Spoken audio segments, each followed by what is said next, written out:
அண்ணாவின் 55வது நினைவு தினம், திமுகவினர் அமைதிப் பேரணி.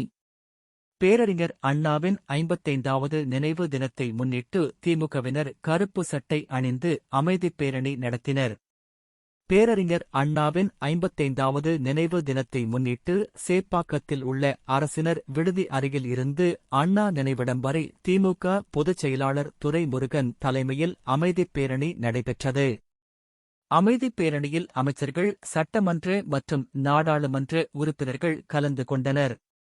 இந்த பேரணியில் கருப்புச் சட்டை அணிந்து பங்கெடுத்தனர்.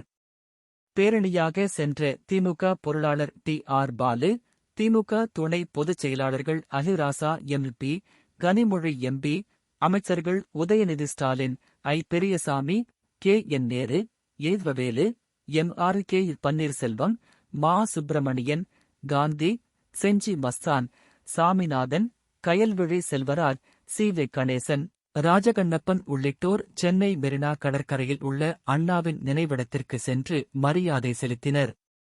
இதனைத் தொடர்ந்து தொண்டர்கள், பொதுமக்கள் என பலரும் அவரது நினைவிடத்திற்கு அஞ்சலி செலுத்தினர்.